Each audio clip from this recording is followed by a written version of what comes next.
நமச்சிவாய.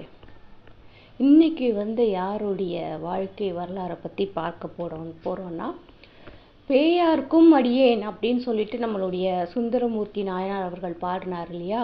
பேயார் அப்படின்னா யாரு? பேயார் அப்படிங்கிற பெயர் எதற்காக வந்தது? யார் இந்த நாயனார் அப்படிங்கிற வாழ்க்கை வரலாறு தான் இன்னைக்கு நான் சொல்ல போகிறேன். பேயார் அப்படின்னு நம்ம சொல்கிற அந்த வார்த்தை யாரை குறிக்குது அப்படின்னா, காரைக்கால் அம்மையாரை குறிக்குது. காரைக்கால் அம்மையாரை பற்றி நம்ம எல்லாருமே கேள்விப்பட்டிருப்போம். சிவனடியார்களுக்கும் சிவ பக்தர்களுக்கும் அவரை பற்றி நன்றாகவே தெரிந்திருக்கும். திருவாலங்காட்டில் இன்னைக்கும் காரைக்கால் அம்மையார் கோயிலுக்குள்ளே இருப்பதாக நம்பப்படுகிறது. அதனால் காரைக்கால் அம்மையாரை பற்றி நம்மளுக்கு எல்லாருக்கும் தெரிஞ்சிருக்கும். இருந்தாலும் அவங்களுடைய வாழ்க்கை வரலாறை நான் சொல்கிறேன். காரைக்கால் அப்படின்னு சொல்லும் பொழுதே நம்மளுக்கு தெரியும் அது எந்த ஊர் அப்படிங்கிறது நம்மளுக்கு தெரியும். இன்றளவும் காரைக்கால் அப்படிங்கிற ஊர் நம்மளுக்கு தெரிஞ்ச ஒரு விஷயமாக தான் இருக்குது. அந்த காரைக்கால் அப்படிங்கிற ஊரில் தான் இவங்க பிறந்து வளர்ந்தது எல்லாமே. காரைக்காலில் தனதத்தன் அப்படின்னு சொல்லிட்டு ஒரு மிகப்பெரிய வியாபாரி ஒருத்தர் இருந்தார். அதாவது காரைக்கால் அப்படின்னு சொல்கிறது கடற்கரையை ஒட்டியே வரக்கூடிய ஒரு ஊராக அமைந்திருந்தது. கடற்கரையை ஒட்டி இருக்கக்கூடியவர்கள் என்ன பண்ணுவாங்கன்னா, வியாபாரம் பண்ணி நிறைய வியாபாரங்கள்லாம் பண்ணுவாங்க. ஏன்னா கடற்கரை ஓரம் அப்படிங்கிறது வாணிபம் பண்ணக்கூடிய வணிகர்கள் நிறைந்த ஒரு இடமாக அந்த காலத்தில் இருந்தது.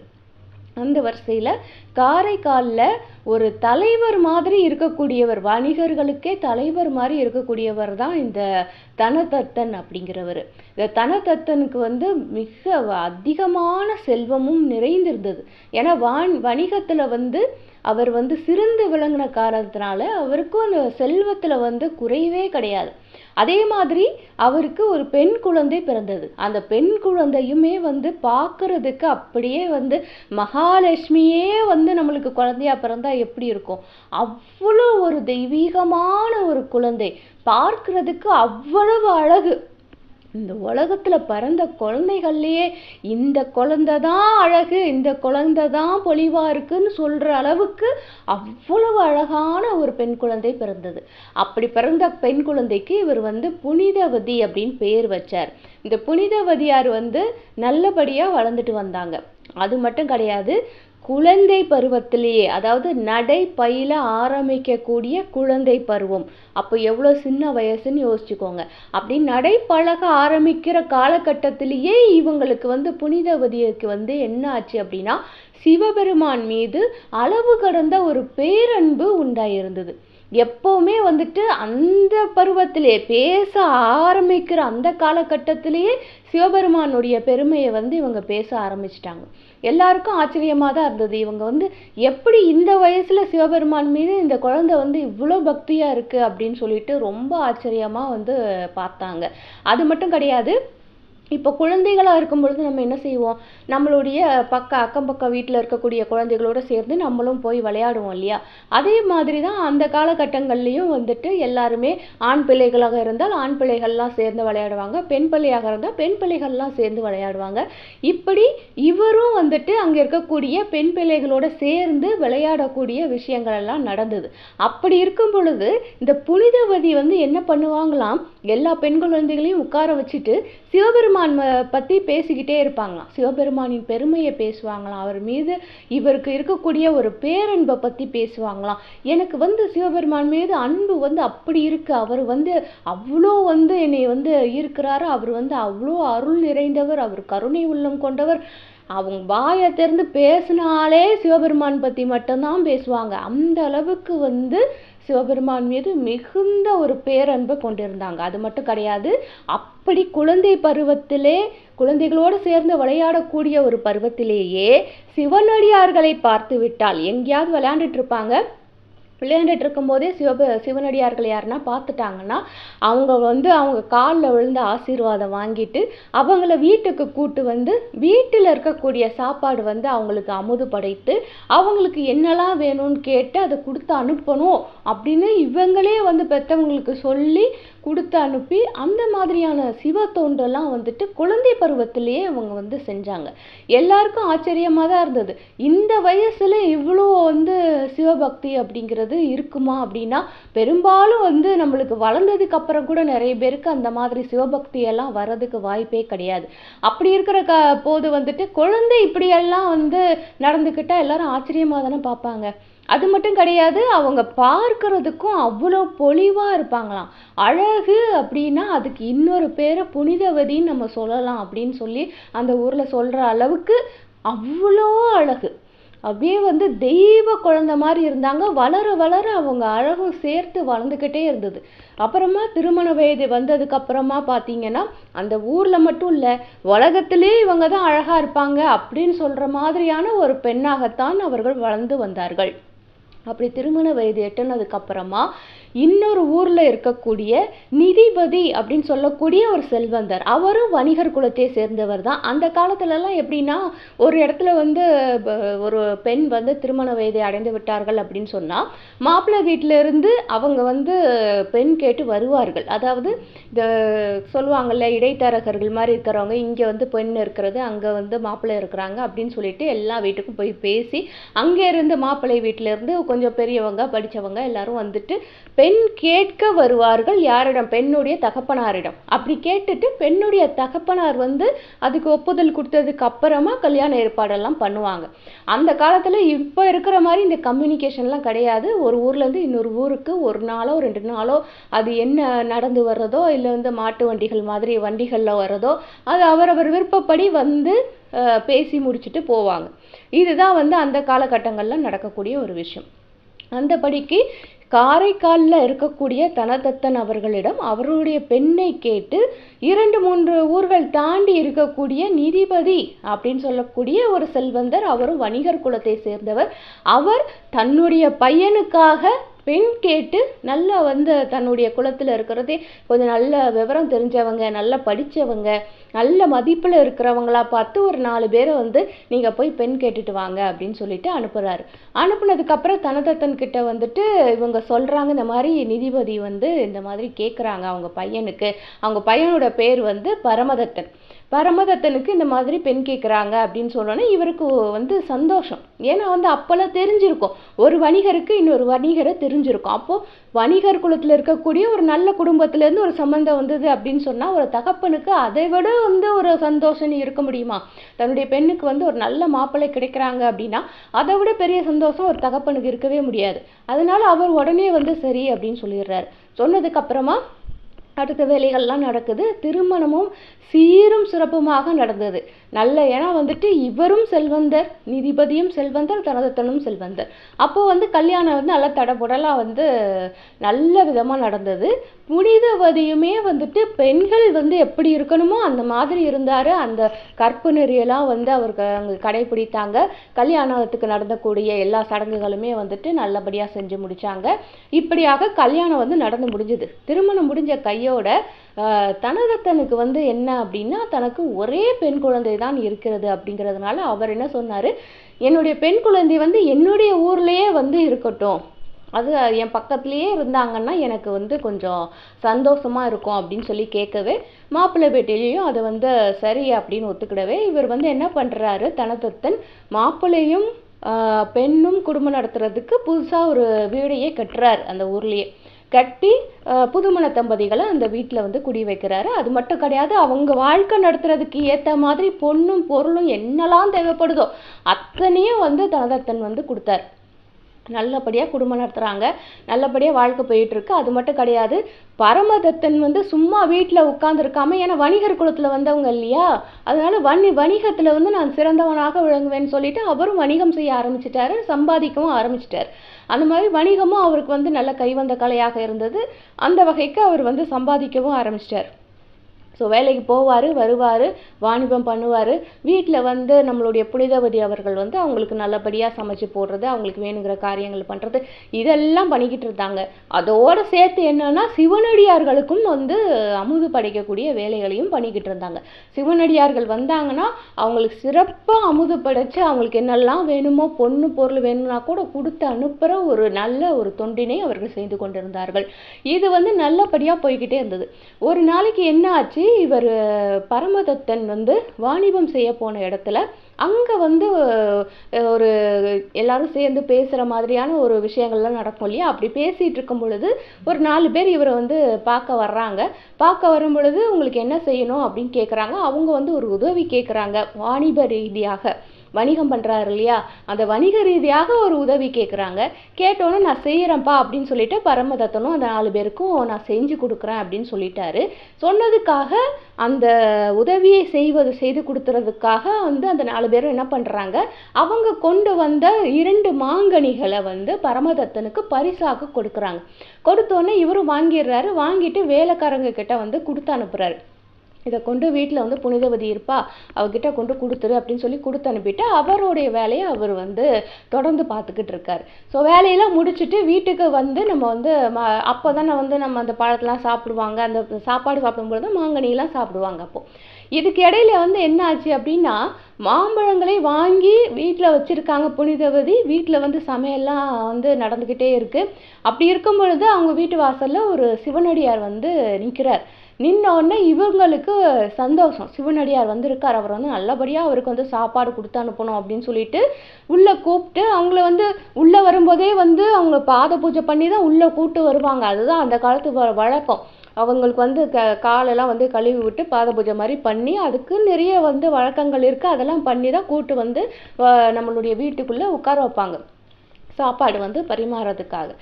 அதே மாதிரி காரைக்காலம் யாராவது வந்து புனிதவதியாக இருக்காங்க இல்லையா? அவங்களும் வந்துட்டு சிவனடியார்களுக்கு என்ன காலெல்லாம் கழுவி அவரை வந்து கூட்டு வந்து உள்ளே உட்கார வச்சுட்டாங்க. சமையலில் வந்து பார்த்தீங்கன்னா முழுசுமாக சமையல் வந்து ஆகலை. சாதம் மட்டும்தான் ஆகியிருக்கு, தொடுக்கறி எதுவுமே ஆகலை. இப்போ எப்படி வந்து சிவனடியாருக்கு அவங்க சாப்பாடு போடுவாங்க?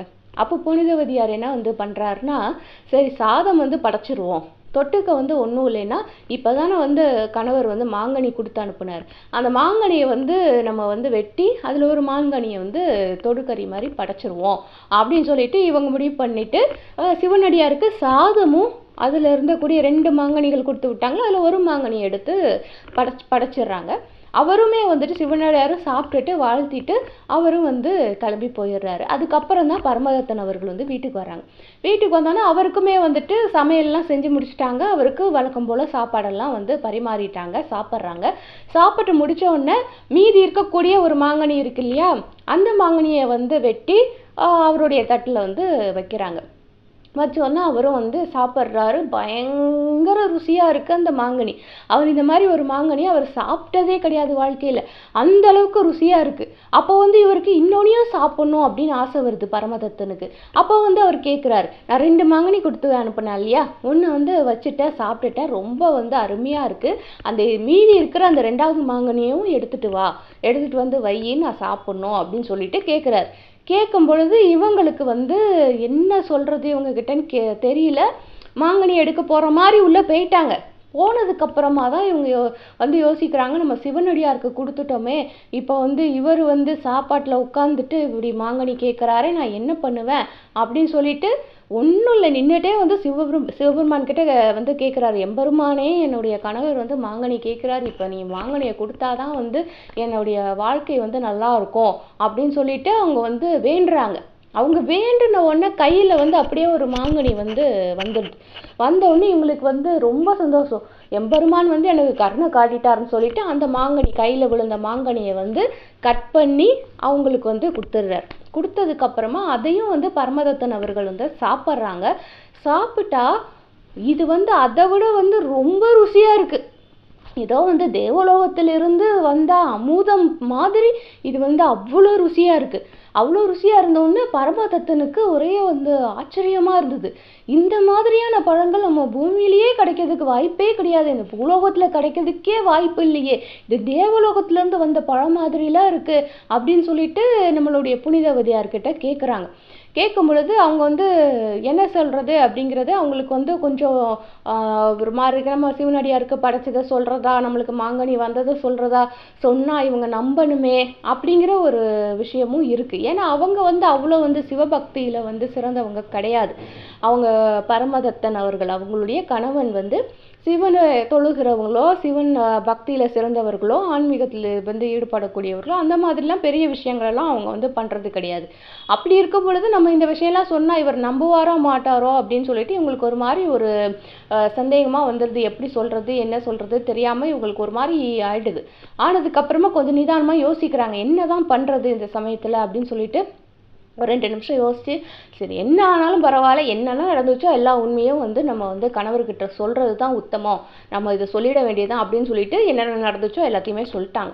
நீங்கள் 2 மாங்கனி கொடுத்து விட்டீங்க, நான் வந்து சிவனடியாருக்கு வந்து ஒன்று கொடுத்துட்டேன், மீதி ஒன்று இல்லை, நீங்கள் ஒன்று கேட்டீங்க, நான் உள்ளே போயிட்டு நான் வந்து எம்பெருமான் கிட்ட நான் கேட்டேன், எம்பெருமான் வந்து எனக்கு ஒரு மாங்கனி கொடுத்தாங்க, நான் அதை தான் கொண்டு வந்து 2வது கொடுத்தேன் அப்படின்னு சொன்னோன்னே இவருக்கு அதை நம்பவே முடியல. இவர் வந்து அந்த அளவுக்குலாம் பக்தி வச்சு வந்து பண்ணுறவர் கிடையாது. அதனால வந்து இவருக்கு வந்து அதை நம்பவே முடியல. அப்படியா, அப்போ வந்து இன்னொரு மாங்கனி வந்து உன்னுடைய சிவபெருமான் கிட்ட கேட்டு இன்னொரு மாங்கனி வாங்கிட்டு வா பார்ப்போம் அப்படின்னு சொல்லிட்டு அனுப்புகிறாரு. இவங்களும் உள்ளே வந்துடுறாங்க. உள்ளே வந்துட்டு சிவபெருமான் கிட்ட வேண்டுறாங்க, நீ வந்து இந்த தடவையும் எனக்கு வந்து ஒரு மாங்கனி கொடுக்கணும், கொடுத்தாதான் நான் சொன்னது பொய் இல்லை அப்படின்னு சொல்லிட்டு அவர் நம்புவார். அப்போ நான் வந்து பொய் சொல்லலை அப்படிங்கிறத அவர் நம்பணும் அப்படிங்கிறதுக்காக எனக்கு இன்னொரு மாங்கனி கொடு அப்படின்னு சொல்லிட்டு இவங்க வேண்டுறாங்க. இதெல்லாம் வந்துட்டு நம்மளுடைய பரமதத்தனும் பார்த்துக்கிட்டு தான் இருக்காங்க. வேண்டின உடனே இவங்க கையில் ஒரு மாங்கனி வந்துடுது. வந்த உடனே அதை பார்த்தோன்னே பரமதத்தனுக்கு வந்து ஒரே ஆச்சரியம், அதை நம்பவும் முடியல, என்ன நடக்குதுன்னு தெரியல. இவங்க உள்ளே இருந்து அந்த மாங்கனி எடுத்துகிட்டு வந்து இந்தாங்க மாங்கனி அப்படின்னு கொடுக்குறாங்க. கொடுத்த உடனே இவருக்கு வந்து அதை வாங்குறதா வேண்டாமா அப்படிங்கிறதே ஒரு பெரிய ஒரு தயக்கமாக இருந்தது. இருந்தாலும் வாங்கிட்டாரு. வாங்கி கையில் வச்சுருந்தாரு. கையில் வச்சு இப்படி பார்த்துக்கிட்டே இருக்காரு. அப்போவே அந்த மாங்கனி வந்து காணாமல் போயிடுச்சு. காணாமல் போனோன்னு இவருக்கு வந்து புரிஞ்சு போச்சு, நம்ம முன்னாடி நிற்கிறது வந்து சாதாரண பொண்ணு கிடையாது, இது தெய்வீக தன்மை நிறைந்த ஒரு பொண்ணு தான் வந்து நம்மளுக்கு மனைவியாக வந்து இங்கே வந்து நின்றுக்கிட்டு இருக்காங்க அப்படிங்கிறது இவருக்கு புரிஞ்சு போச்சு. ஆனாலும் வந்து இவர் எதுவுமே பேசலை, இவங்கக்கிட்ட எதுவும் நம்ம வந்து சொல்லிக்க வேணாம் அப்படின்னு சொல்லிட்டு அன்னைக்கு ராத்திரி ஃபுல்லாக சிந்திக்கிறார். ராத்திரி முழுவதும் இவருக்கு வந்து அவ்வளோ சிந்தனை, இப்படி தெய்வீக தன்மையாக இருக்கக்கூடிய ஒருத்தியை நான் எப்படி மனைவியாக பார்க்க முடியும், இவங்க வந்து பெண்ணே கிடையாது, இவங்க வந்து தெய்வமாக இருக்கக்கூடியவங்கள நான் எப்படி மனைவியாக பார்க்க முடியும், இனிமேல் ஒரு நிமிஷம் கூட இவங்களுக்கு மனைவியாக இவங்களுக்கு கணவராக என்னால் இருக்க முடியாது, என்னுடைய மனைவியாக இவங்களை வந்து நான் ஒரு நிமிஷம் கூட நான் நினச்சி பார்க்க முடியாது அப்படின்னு முடிவு பண்ணிடுறார். முடிவு பண்ணிட்டு என்ன பண்ணுறாரு, பரமதத்தன் வந்து காலையில் புனிதவதியார்கிட்ட சொல்கிறாங்க, நான் வந்து கடலுக்கு வழியாக போய் வாணிபம் பண்ணலான்னு இருக்கேன், அதனால நான் வந்து போயிட்டு பெரிய செல்வம் சம்பாதிச்சுட்டு வர்றதுக்கு கொஞ்சம் நாள் ஆகும், நான் கடலில் வந்து இதுக்கு புறப்படுறேன் அப்படின்னு சொல்லிட்டு காலையிலேயே வந்துட்டு கிளம்பி போயிடுறாரு கடல் வழியாக போகிறதுக்காக. அவர் மட்டும் இல்லை, அவர் கடல் வழியாக வாணிபம் செய்ய போகிறதுக்கு வந்து தனியாலாம் போக மாட்டாங்க, சொந்தக்காரங்களாம் சேர்ந்து அந்த வாணிகர் குலத்தில் இருக்கக்கூடிய சொந்தக்காரங்களாம் சேர்ந்து தான் போவாங்க. அப்படி ஒரு மரக்கலம் வந்து ஒரு மரக்கலம்னா அது கப்பல் வந்து உருவாக்கிட்டு அவங்க வந்து அந்த கப்பலில் கடல் வழியாக வாணிபம் பண்ணுறதுக்கு போயிட்டாங்க. போனதுக்கப்புறம் புனிதவதியார் வந்து காத்திருந்தாங்க. சரி வரட்டும், நம்ம கணவர் வந்து கடல் வழியாக வாணிபம் பண்ண போயிருக்காரு, வரட்டும் அப்படின்னு சொல்லிட்டு இவங்களும் வந்துட்டு அவங்க வேலையை பார்த்துட்டு வீட்டில் இருக்க வேண்டியது, சிவனடியார் வந்தால் அமுது படைக்க வேண்டியது, இதே தான் வந்து பண்ணிக்கிட்டு இருந்தாங்க. அவர் வந்து என்ன பண்ணார், பரமதத்தன் அவர் கடல் வழியாக வாணிபம் பண்ண போனவர் இன்னொரு நாட்டுக்கு போய் பெரும் செல்வம் சம்பாதிச்சிட்டார். நல்லா வந்து பயங்கரமான ஒரு செல்வம் சம்பாதிச்சு திரும்பவும் தமிழ்நாட்டுக்கு வர்றார். தமிழ்நாட்டுக்கு வந்தாருன்னா எங்கே வர்றாரு, காரைக்காலுக்கு போல, பாண்டிய நாட்டில் போய் ஒரு இடத்துல போய் உட்காந்து அங்கேயே இருந்து வணிகம் பண்ண ஆரம்பித்தார். ஏற்கனவே ஒரு நாட்டுக்கு போய் வணிகம் பண்ணிட்டு வந்திருக்காரு இல்லையா, அதனால இங்கே இருந்துக்கிட்டே அந்த நாட்டுக்கு வணிகத்துக்கு வந்து பொருளை கொடுக்கறது வாங்குறது விற்கிறது அது எல்லாத்தையுமே பாண்டிய நாட்டில் இருந்து பண்ணோடனே இவருக்கும் அங்கே வந்து 4 பேர் தெரிஞ்சவங்க இருந்தாங்க, வணிகர் குலத்தில் இருக்கிறவங்க நிறைய பேர் இருந்தாங்க, அங்கேயும் பழக்கம் ஏற்பட்டது, அங்கேயே வந்து தன்னுடைய வாழ்க்கையை இங்கேயே அமைச்சிக்கலாம் அப்படின்னு சொல்லிட்டு அங்கே இருக்கக்கூடிய ஒரு வணிகர் வீட்டில் இருக்கக்கூடிய ஒரு பெண்ணை திரும்பவும் கல்யாணம் பண்ணிக்கிறார். கல்யாணம் பண்ணி அந்த பெண்ணு கூட வந்துட்டு வழக்கமாக குடும்பம் நடத்தி அவங்களுக்கு ஒரு பெண் குழந்தை பிறக்கிறது. அந்த பெண் குழந்தைக்கு இவர் யோசித்து பார்க்குறாரு, நம்ம கூட வந்து நம்மளுடைய மனைவியாக வந்து இருந்த ஒரு தெய்வீக ஒரு பெண், அவளுடைய பெயரை தான் என்னுடைய பெண்ணுக்கு நான் வைப்பேன் அப்படின்னு சொல்லிட்டு என்ன சொல்கிறாரு, அவருக்கு பிறந்திருக்கக்கூடிய அந்த பெண் குழந்தைக்கு புனிதவதின்னு பேர் வைக்கிறார். பேர் வச்சு அவங்களுடைய குடும்ப வாழ்க்கை வந்து நல்லபடியாக போயிட்டுருக்கு. இந்த காலகட்டத்தில் இந்த செய்தி ஊரில் இருக்கக்கூடிய காரைக்காலில் இருக்கக்கூடிய புனிதவதியை சார்ந்தவர்கள் அவங்களுக்கெல்லாம் இந்த செய்தி வந்துடுது. வந்ததுக்கு அப்புறமா இவங்களும் வந்து அதை தீர விசாரிக்கணும் இல்லையா, அதுக்காக என்ன பண்றாங்க, சொந்தக்காரங்களாம் கொஞ்சம் பேர் சேர்ந்துட்டு நம்ம பாண்டி நாட்டில் போய் விசாரிச்சுட்டு வருவோம் அப்படின்னு சொல்லிட்டு போறாங்க. போய் அங்கே என்ன வாழுறாரு அப்படிங்கிறத நேரடியாகவே பார்த்துடுறாங்க. பார்த்துட்டு இவர் வந்து இங்கே வந்து இன்னொரு கல்யாணம் பண்ணிக்கிட்டு அந்த வேறொரு பொண்ணோட வாழ்க்கை நடத்திட்டு இருக்காரு, அங்கே அவருக்கு ஒரு பெண் குழந்தையும் இருக்குது அப்படிங்கிறதெல்லாம் தெரிஞ்சுக்கிறாங்க. தெரிஞ்சுக்கிட்டு இதெல்லாம் வந்து நேரடியாக புனிதவதியார்கிட்ட போய் சொல்ல முடியாது, அவங்க வந்து மனசு வேதனைப்படுவாங்க அப்படின்னு சொல்லிட்டு தனதத்தன் கிட்ட போய் இந்த விஷயத்தெல்லாம் சொல்லி நம்ம வந்து என்ன பண்ணுவோம், புனிதவதியை வந்து நம்ம கூட்டிட்டு போய் பாண்டிய நாட்டில் அவர் எங்கே இருக்காரோ அங்கேயே கொண்டு போய் அவர் முன்னாடியே நிறுத்துவோம்.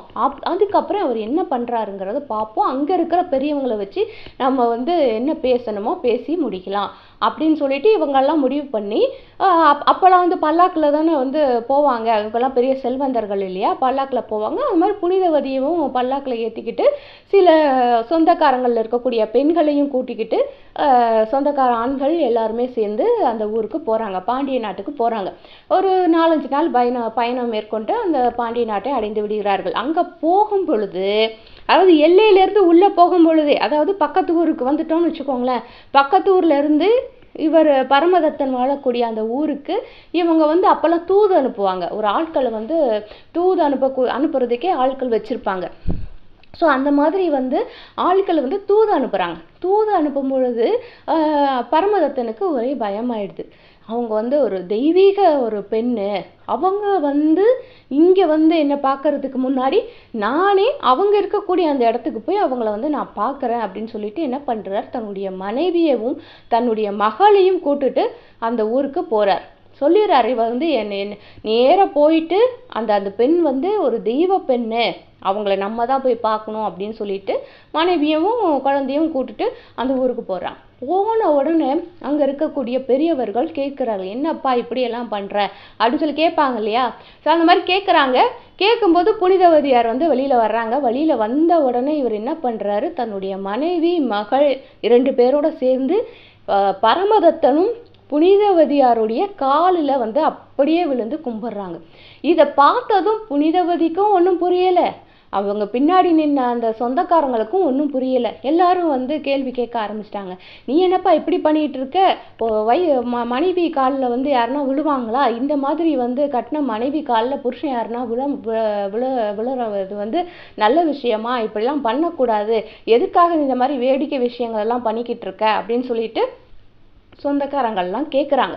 கேட்கும் பொழுது இவர் வந்து நடந்ததெல்லாம் சொல்கிறார். நீங்கள் நினைக்கிற மாதிரி இது வந்து சாதாரண பெண் கிடையாது, இவளை வந்து நான் என் மனைவியாக ஏற்றுக்கொள்ளவே முடியாது, இது வந்து தெய்வம், பெண் கிடையாது, இது வந்து தெய்வம், நீங்கள் வந்து தெய்வத்தை வந்து பெண்ணு நினச்சி எனக்கு மனைவியாக்க கூட்டிட்டு வந்திருக்கீங்க, அப்படி கிடையாது அப்படின்னு சொல்லிட்டு நடந்த எல்லா விஷயத்தையும் இவர் வந்து சொந்தக்காரங்க கிட்ட சொல்கிறார்.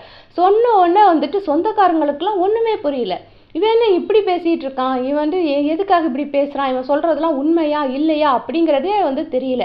ஆனால் இவர் வந்து தீர்க்கமாக சொல்லிடுறார், என்னால் இவங்களுக்கு கூட கணவராக இருக்க முடியாது, இவங்க வந்து தெய்வம், இவங்க வந்து கடவுள், ஒரு கடவுளை வந்து நான் வந்து மனைவியாக எப்படி ஏற்றுக்க முடியும் அப்படின்னு சொல்லிட்டு திரும்பவும் வந்துட்டு அவங்க காலில் விழுந்து கும்பிட்றாங்க. நீ வந்து கடவுள், உன் காலில் வந்து நான் விழுந்து கும்பிடணும் அப்படின்னு சொல்லிட்டு நீ ஆசீர்வாதம் பண்ண விழுந்து கும்பிட்டு அவங்க பாட்டுக்கு எழுந்திரிச்சு நிற்கிறாங்க. அப்படி நிற்கும் பொழுது நம்மளுடைய புனிதவதியார் வந்து என்ன பண்ணுறாங்கன்னா சிவபெருமான் கிட்ட வேண்ட ஆரம்பிச்சிடுறாங்க. நான் வந்து யாருக்காக இந்த உடம்ப வந்து நான் தாங்கிட்டு இருக்கணும், அவரே வந்து இதை வந்து வேண்டாம் அப்படின்னு சொல்லிட்டார். அதாவது இந்த உடல்ல இருக்கக்கூடிய சதைகளையும் அழகு தனங்களையும் அப்படின்னு சொல்லிட்டு அழகுக்கு உண்டான விஷயங்களையும், இந்த தோல் இந்த சதை இதையெல்லாம் நான் ஏன் தாங்கிட்டு இருக்கேன் அப்படின்னு சொன்னா என்னுடைய கணவருக்காக தான் நான் வந்து தாங்கிட்டு இருக்கேன்.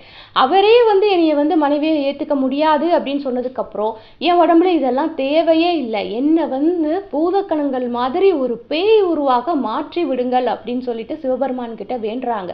வேண்டின அந்த நொடியிலேயே இவங்க உடம்புல இருக்கக்கூடிய எல்லா சதையும் உதிர்ந்து விழுந்துருது, வெறும் எலும்பு கூட நிற்கிறாங்க. அதை பார்த்த உடனே வந்துட்டு சொந்தக்காரங்களுக்கெல்லாம் ஒரே பயமாயிடுச்சு, என்ன இந்த மாதிரி இந்த பொண்ணு வந்து இப்படி ஆயிடுச்சு அப்படின்னு பயப்பட ஆரம்பிச்சிடுறாங்க. அதுக்கப்புறமா ஓரளவுக்கு அவங்களுக்கு உண்மை புரிஞ்சு இவங்க ஏதோ தெய்வீகத்தன்மை அவங்களுக்கு இருக்கு அப்படிங்கிறத புரிஞ்சு எல்லாருமே கும்பிட்டுட்டு அவங்க வந்து போயிடுறாங்க. போனதுக்கு அப்புறமா நம்மளுடைய புனிதவதியார் வந்து என்ன பண்ணுறாங்கன்னா, நம்ம வந்து திருக்கைலாயத்திற்கு போய் நம்மளுடைய சிவபெருமானை வந்து நம்ம தரிசிக்கணும் அப்படிங்கிற ஒரு பெரிய ஒரு பேராவல் அப்படின்னு சொல்கிறோம் இல்லையா, அந்த மாதிரி ரொம்ப விரும்புகிறாங்க. நம்ம கைலாயத்துக்கு போய் சிவபெருமானை சந்திச்சே ஆகணும் அப்படின்னு சொல்லிட்டு அதே எலும்பு கூடு உடம்பு எலும்பு கூடு உடம்பு சொல்லுவாங்க. என்பு உடம்பா என்பு உடம்பு அப்படின்னு சொல்லிட்டு சொல்லுவாங்க. அது மாதிரி எலும்பு கூடா இருக்கக்கூடிய அந்த உடம்போட சேர்ந்த உடம்போட வந்து அவங்க கைலாயத்துக்கு போறாங்க. ரொம்ப வந்து வேகமாக, காற்றை விடவும் வேகமாக போகக்கூடிய ஒரு ஆற்றல் அவருக்கு வந்து அப்போ கிடைச்சிருது. அப்போ அதே நாள்ல எப்போ வந்து அவங்களுடைய சதையெல்லாம் உதிர்த்து விட்டு எலும்பு கூடாக மாறினார்களோ அதே நாள்ல கைலாயத்தையும் அடைந்து விடுகிறார்கள். அடைந்ததுக்கு அப்புறமா கைலாயத்துல நம்ம காலை வச்சு நடந்தா அது சிவபெருமான் மீதே கால் வைப்பதற்கு சமம். அதனால காலை வச்சுலாம் நடக்க மாட்டேன் அப்படின்னு சொல்லிட்டு தலைய வச்சு நடந்து போனாங்க. கால் படாம, கைலாய மலையில கால் படாம தலைய வச்சு நடந்துக்கிட்டு சிவபெருமானை தரிசிக்கிறதுக்காக போறாங்க. இந்த காட்சியை பார்த்த உடனே உமையவளுக்கு வந்து ஒரே ஆச்சரியம். என்னம்மா அது எலும்பு உடம்பா இருக்கு, அந்த எலும்பு உடம்ப வச்சுக்கிட்டு காலை வச்சு நடக்கக்கூடாதுன்னு சொல்லிட்டு தலையை வச்சு நடந்துக்கிட்டு உங்களை தரிசிக்கிறதுக்கு ஒருத்தங்க வர்றாங்களே, யார் இவங்க அப்படின்னு சொல்லிட்டு உமையவள் வந்து கேட்குறாங்க. அப்போ வந்துட்டு சிவபெருமான் வந்து நடந்ததெல்லாம் சொல்லிட்டு, இந்த மாதிரி என்னை சேர்வதற்காகவே இவர் வந்து இந்த மாதிரி ஒரு எலும்பு உடம்பை வந்து அவர் என்னிடம் வேண்டி பெற்றுக்கொண்டாள். அதனால வந்து என்னுடைய அருளினால் தான் இவளுக்கு வந்து இந்த பேய் உருவத்தை கொடுங்க அப்படின்னு சொல்லி அவ கேட்டதுனால நான் வந்து கொடுத்துருக்கேன். இவ வந்து என்னை தரிசிப்பதற்காக வந்து கொண்டிருக்கிறார். கைலாயத்தில் கால் பட்டால் என் மீது கால் படுவது போல அப்படின்னு அவர் நினச்சிக்கிட்டு அவர் தலையால் நடந்து என்னை தரிசிப்பதற்காக வந்து கொண்டிருக்கிறாள் அப்படின்னு சொல்லிட்டு சிவபெருமான் சொல்றார். சொன்னதுக்கு அப்புறமா நம்மளுடைய புனிதவதியாரும் சிவபெருமானை வந்து தரிசிக்கிறாங்க. தரிசிச்சு அவரை வந்து கும்பிட்டு வணங்கி அவரை வந்து கேட்குறாரு, உனக்கு வந்து என்ன வரம் வேண்டும் கேள் அப்படின்னு சொல்லிட்டு கேட்குறாரு. கேட்கும் பொழுது இவங்க முதல்ல கேட்ட வரம் என்ன அப்படின்னா, குறையாத அன்பு, அதாவது இரவாத அன்பு அப்படின்னு கேட்குறாங்க. குறையாத அன்புன்னு கூட கிடையாது, இரவாத அன்பு. அதாவது சிவபெருமான் வந்து ஒரு பக்தர்கள் மீது வைக்கக்கூடிய ஒரு அன்பு, அதை வந்து அவங்க கேட்குறாங்க. இரவாத அந்த சிவபெருமானுடைய அன்பு வந்து எனக்கு வந்து வேணும், ஒரு பக்தியாய் வந்து எனக்கு வேணும். அதே மாதிரி இனிமேல் எனக்கு பிறப்பே இருக்கக்கூடாது, பிறவாமை வேண்டும். அப்படி பிறந்தா கூட உன்னை வந்து என்னைக்குமே நினச்சிக்கிட்டு இருக்கணும். நான் இந்த ஜென்மத்தில் வந்து எப்படி வந்து சின்ன வயசுலேருந்து உன்னை நினச்சிக்கிட்டே இருந்தனோ அதே மாதிரி பிறந்ததிலிருந்து உங்களை மட்டுமே தியானித்திருக்கக்கூடிய பிறப்பாக அது அமைய வேண்டும். பிறப்பு இருந்தால் அந்த மாதிரி அமைய வேண்டும் அப்படின்னு சொல்லிட்டு இவங்க வரம் கேட்குறாங்க. அப்படி கேட்கும் பொழுது சிவபெருமானும் வரத்தை கொடுத்துட்றாரு. அடுத்ததாக என்ன கேட்குறாங்க, வேற ஏதாவது வேணுமா அப்படின்னு கேட்குறாங்க. கேட்கும் பொழுது இவங்க வந்து என்ன சொல்றாங்க, புனிதவதியார், எனக்கு வந்து உங்களுடைய ஆனந்த தாண்டவத்தை வந்து நான் பார்க்கணும். எப்பவுமே வந்து நீங்க ஆனந்த தாண்டவம் ஆடும் பொழுது உங்கள் காலுக்கடியில் இருந்து பாடல்களை பாடக்கூடிய ஒரு பெருமை வந்து எனக்கு வேணும். எப்பவுமே உங்க நடனத்தை பார்த்துக்கிட்டு இருக்கணும், உங்க நடனத்தை பார்த்துக்கிட்டே உங்க மேலேயே வந்து நான் வந்து பாட்டு பாடிட்டு இருக்கணும், இதுதான் வந்து எனக்கு தேவை அப்படின்னு சொல்லிட்டு சொல்றாங்க. சொன்ன உடனே சிவபெருமான் வந்து என்ன சொல்றாரு, திருவாலங்காட்டுல நான் வந்து நடனம் ஆடுவேன், அதனால வந்துட்டு நீ வந்து கிளம்பி திருவாலங்காட்டுக்கு போயிரு, அங்க வந்து ஒரு நிரந்தரமாக என் காலடியிலே இருக்கக்கூடிய ஒரு பேரினை நீ பெறுவாய் அப்படின்னு சொல்லிட்டு அனுப்பிச்சு வச்சிடறாங்க. அப்புறம் வந்துட்டு இவங்க திருவாலங்காடு வர்றாங்க. இவங்களுடைய இந்த எலும்பு கூடு உடம்பை பார்த்து எல்லாருமே பயந்து ஓடிடுறாங்க. அப்படி இருந்தா கூட அங்க நடக்கக்கூடிய சிவபெருமானின் ஆனந்த தாண்டவத்தை இவங்க காணப்படுறாங்க. அந்த எலும்பு கூடு உடம்போட அதை காணப்படுறாங்க. அது மட்டும் கிடையாது, அவர் வந்து சிவபெருமானின் காலடியிலேயே இருந்து சிவபெருமானின் ஆனந்த தாண்டவத்திற்கு பாடல் பாடக்கூடிய பெரிய பேரினை பெற்றிருக்கிறார்கள். இன்றளவும் வந்து திருவாலங்காட்டிலே காரைக்கால் அம்மையார் இருக்கிறார் அப்படின்னு சொல்லிட்டு வந்து ஒரு நம்பிக்கை வந்து மக்களிடத்திலேயே இருக்கிறது. அங்க வந்து பாடல் சத்தம் கேட்பதாகவும் அங்க வந்து காரைக்கால் அம்மையார் இருக்கிறார் என்றும் இவர்கள் வந்து மக்கள் வந்து இன்னுமே நம்பிக்கிட்டு இருக்காங்க. அதே மாதிரி தான் வந்துட்டு இவங்களை ஏன் காரைக்கால் அம்மையார் அப்படின்னு நம்ம சொல்றோம் அப்படின்னா, இவங்க கைலாயம் போனாங்க இல்லையா, கைலாயம் போகும் பொழுது அங்க சிவபெருமான் இவங்களை பார்த்த உடனே எப்படி கூப்பிட்டார் அப்படின்னா, அம்மையே அப்படின்னு கூப்பிட்டார். சிவபெருமானே வந்துட்டு நம்மளாம் சொல்றோம் எம்பெருமான் என்னப்பன் அப்படின்னு நம்ம சொல்றோம் இல்லையா, உலகத்துக்கே தகப்பனாக இருக்கக்கூடியவர் சிவபெருமான். அப்படிப்பட்ட சிவபெருமானே அம்மையே அப்படின்னு கூப்பிட்டது வந்து யாரு அப்படின்னா நம்மளுடைய காரைக்கால் அம்மையாராக இருக்கக்கூடிய புனிதவதியாரை தான்.